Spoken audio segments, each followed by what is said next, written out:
Hi guys, 5 Minute Faith today. We're almost done with Isaiah, the Isaiah 40 passage. Today we are going to do verses 16 and 17 together.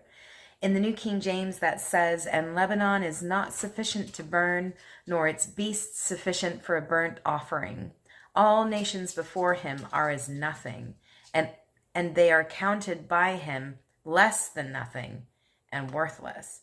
In the New Living Translation, it says, "All the wood in Lebanon's forests and all Lebanon's animals would not be enough to make a burnt offering worthy of our God. The nations of the world are worth nothing to him. In his eyes, they count for less than nothing, mere emptiness and froth." So this is continuing that theme from the last time where the nations were dust.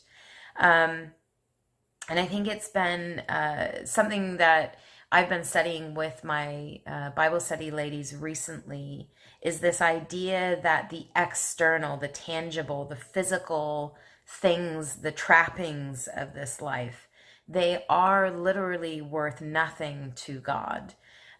If you want to take that into to its depth, I've said before, and I'll say again, God does not measure the hands. He doesn't measure the words. He doesn't measure the action. What he measures is your heart in it.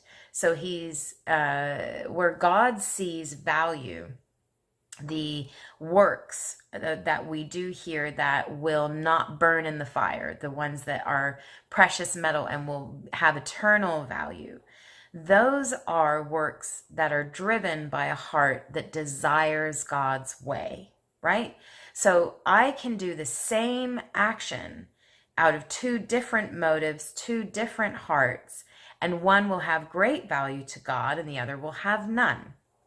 So for example, I can say that I am sacrificing money for God. I can say, you know what, I'm going to sell my possessions.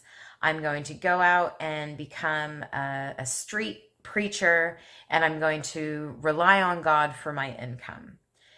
But if I'm doing that in order to tell people that that's what I'm doing, in order to gain the admiration of other people and to get a church to support me so I don't have to have a normal job, I can be paid by other people to do something that's kind of fun or kind of interesting, that is not of value to God. However, if I do the same action or even less, if I say all I want is to get the truth out there. So maybe I still have a job, but I share that truth with my colleagues. Or maybe I'm willing to give up a salary, but I work in other ways to try to support that so that I can preach in the street or be in ministry. Or, there's any number of scenarios that we can outline. The point is, when the heart that's behind it wants to honor God and wants to share the truth, that is a heart, that is a work that God values and has eternal value. Now, am I trying to say that works people do out of bad motive or muddy motives, that they're no good at all? Of course not. God's going to use the truth regardless of who it comes from, where, or why. Paul even said this when he talked about men who were preaching out of selfish ambition. But he said, as long as the truth is being preached, I will celebrate. So we know, biblically, we have the standard. God is not asking us to work in the sense that it's not the thing that our body does. It's not the things that our lips do. It's not the things that we say or the way we appear that gives something value to God. What gives value to him is why we're doing it.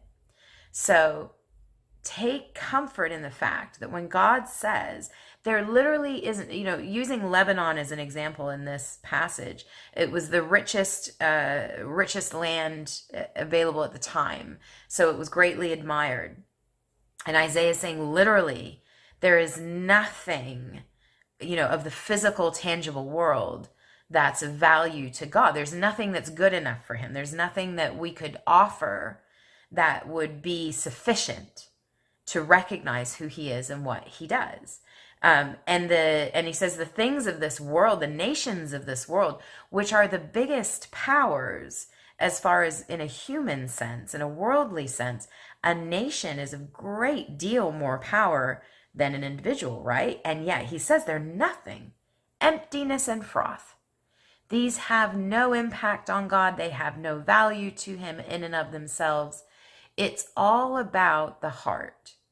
So if your heart genuinely desires God today, if you genuinely want to honor him or to show him or to speak about him for the value of others or in order to demonstrate your love for him, that is of great value to him no matter how it turns out.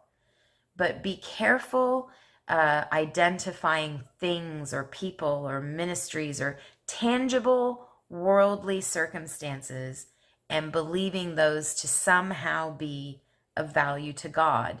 All the nations of the world, everything that is encapsulated in our world, it says here that's nothing, literally nothing to God, emptiness. So don't let yourself be trapped in the deception that somehow you must do or must be a certain way for God to value it. The thing that he truly values is why you want to do what you're doing and whether or not you're honoring him in it. So take that with you today. Give it some thought. Look at the situations like corporate work, people who work in offices and they say, oh, I wish that I was, out, I should be out preaching the gospel. Preach the gospel where you are. Live it.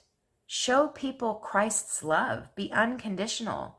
Don't treat people differently based on the clothes that they wear or the job title that they have. Be kind. Be loving. Be gentle. Forgive people when they do the wrong thing. Don't take advantage of others if you have an opportunity to do it. Live out the way that you know would honor God, and that is of value to him. That says something to people, especially in this world. I have to say, one of the few advantages to living in the broken world that we live in is that it's easy to stand out for God.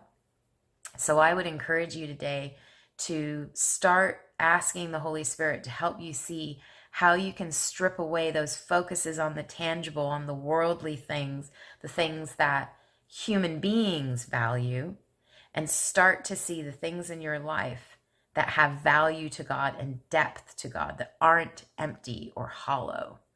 Take that with you today. Give it some thought. If you've got any questions, throw them in the comments or send me an email, and I'll see you next time.